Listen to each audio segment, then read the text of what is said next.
Assalamualaikum warahmatullahi wabarakatuh. Perkenalkan, nama saya Aisyah Lesmi Ramadan dengan NIM A11 2021 13703 dari kelas 4503 data mining atau penambangan data. Sebelumnya saya mohon maaf jika tidak ada muka saya karena saya belum mendownload aplikasinya. Pertama-tama saya akan membahas dataset yang saya gunakan, yaitu adalah stunting, wasting, dan sebagai catatan adalah data sintesis. Di judul starting prediction ini, sehingga nantinya kolomnya akan dibuang, yaitu kolom yang wasting. Lalu kita akan memulai ke bagian kodenya. Sebelumnya saya di sini menggunakan Kaggle, sehingga beberapa library secara default terinstall. Jadi saya akan menginstal library yang akan sekiranya dibutuhkan seperti Skitlearning. Saya menggunakan versi 1.4.2. Lalu selanjutnya library yang saya gunakan ada Pandas. Ini ada Pandas untuk data frame manipulation, lalu ada NumPy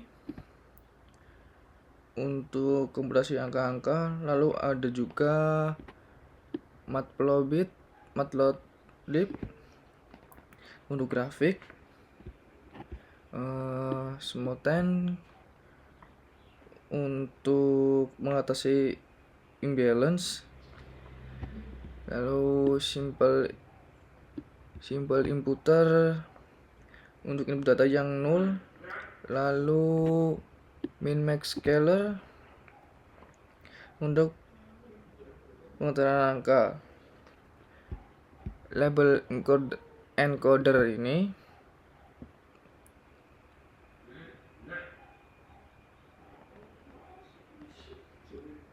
untuk mengubah kategori menjadi angka. Train test split untuk clipping data, lalu ada accuracy score, precision score, recall score, dan confusion metric ini untuk melihat nilai seberapa bagus model. Ya, di sini saya menggunakan algoritma yang saya gunakan untuk modelnya.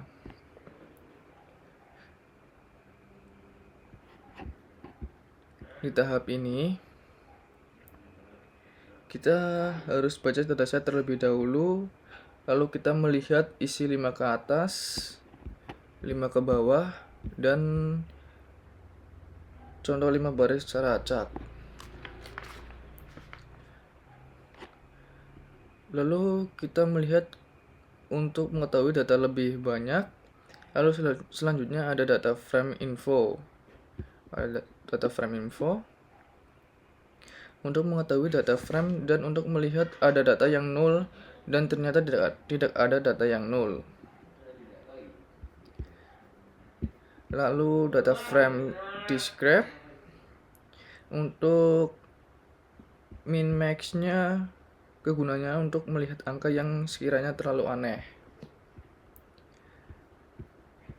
Kita lanjut ke sini. Di sini nanti saya menggunakan decision tree.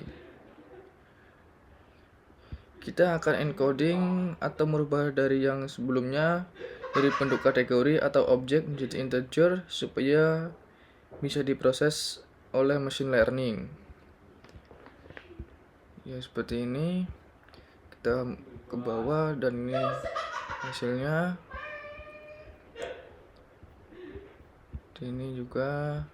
Nah, di sini tinggi badan saya pakai rotation 90, jadinya miring.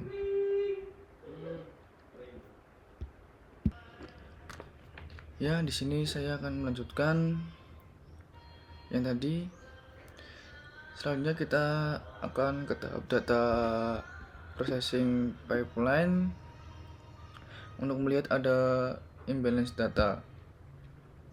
Pertama-tama kita akan memisahkan dahulu data split antara lain data trend dan data test, yang mana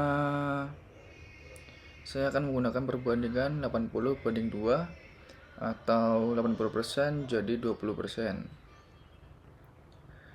Lalu selanjutnya kita akan menggunakan min max scalar pada satu persatu. Yang pertama ada X-train, lalu kemudian pada X-test untuk menyetarakan angka-angkanya ini. Tapi yang saya gunakan hanya umur, tinggi, dan berat badan yang merupakan data integer tersebut. Karena jenis kelamin itu adalah data tipe objek pada dasarnya, jadi tidak perlu untuk di scalar atau disetarakan. X-test juga sama. Lalu selanjutnya kita akan melihat akankah imbalance pada kolom stunting ini, dan ternyata ada label 0 lebih banyak, maka dari itu kita akan menggunakan smoothing. Kenapa menggunakan smoothing? Karena di sini kita memiliki kolom kategorikal, maka kita akan menggunakan smoothing itu adalah versi plus kategorikalnya. Lalu selanjutnya kita akan memilih model. Saya menggunakan 6 jenis model ini. Kita akan memilih stunting yang paling bagus. Untuk model ini itu yang mana sih?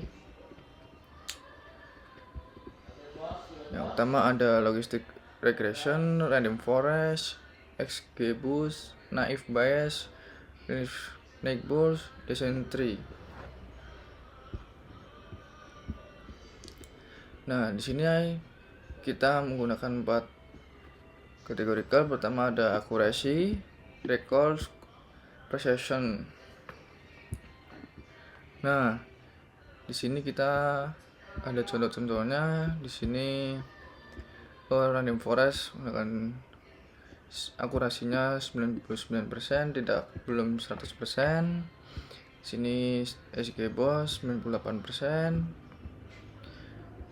Ketiga ada Knirs 95%, dan yang terakhir itu ada decision tree yaitu 99%. Jadi di sini kita bisa menyimpulkan bahwa decision tree itu adalah yang paling bagus untuk model stunting tersebut.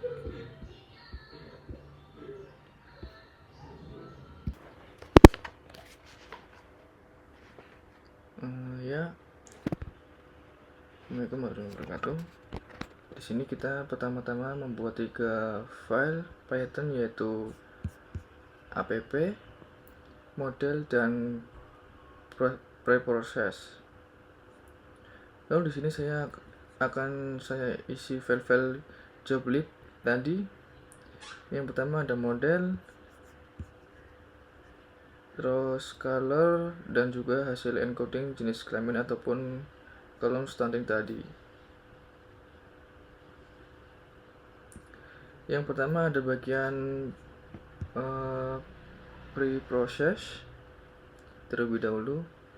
Bagian preprocess ini bagian sederhana, intinya adalah menangkal input, gender, age, tinggi badan, dan berat badan. Di sini saya akan memasukkan kodenya terlebih dahulu.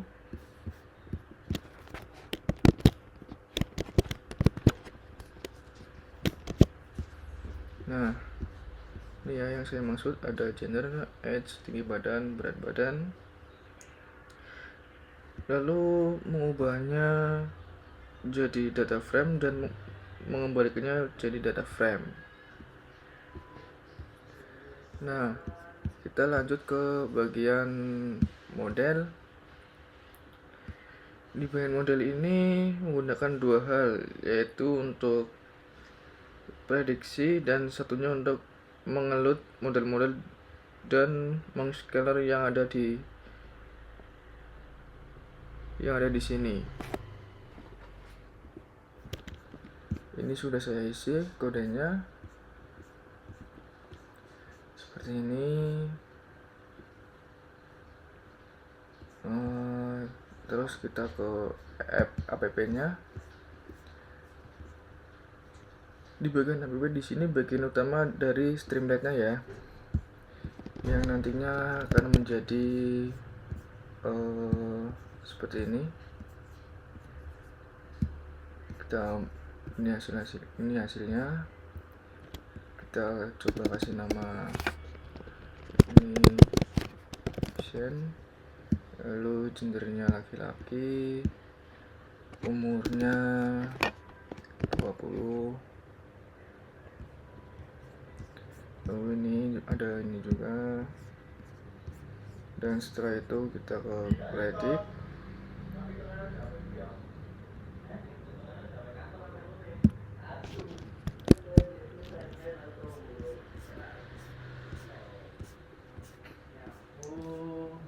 Ya, mungkin seperti itu saja dari saya. Sekian, terima kasih. Baik, di sini saya akan mempresentasikan PPT-nya yang berjudul Aplikasi Prediksi Stunting Berbasis Web, Implementasi Algoritma Decision Tree dengan Framework Streamlit. Dengan saya di sini, Syahlasmi Ramadan dengan NIM A11 2021 13703 dari kelompok 2. Yang pertama, latar belakang. Apa itu stunting? Kondisi gagal tumbuh pada anak balita akibat kekurangan gizi kronis berdampak pada perkembangan fisik dan kognitif jangka panjang. Permasalahannya saat ini ada dua, yaitu yang pertama ada deteksi manual menggunakan tabel antropometri memakan waktu. Yang kedua ada kurangnya akses alat screening mandiri bagi orang tua.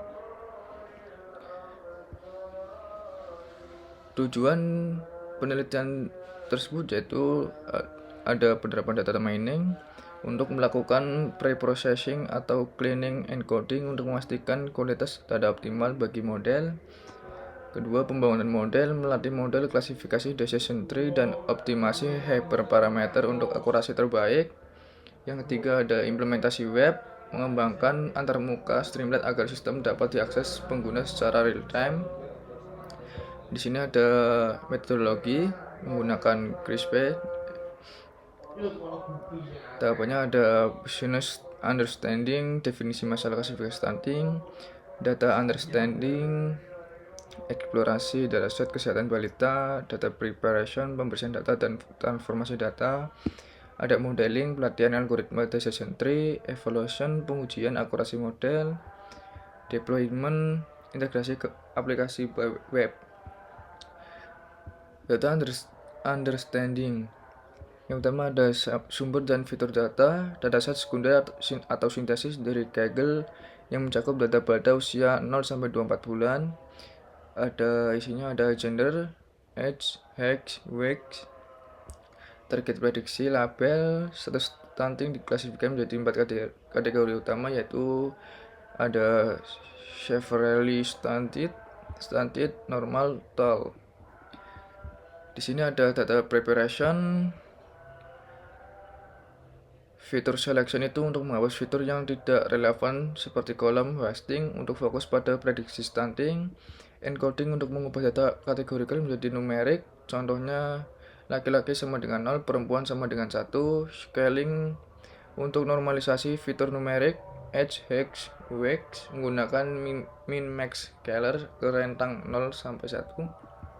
Splitting membagi dataset menjadi 80% data lebih training dan 20% data uji testing. Di sini ada modeling decision tree.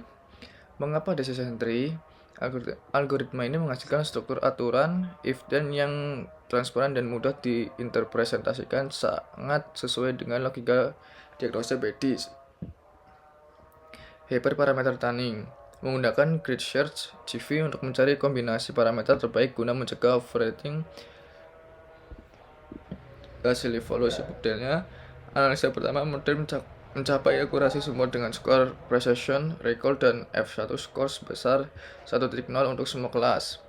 Mengapa 100%?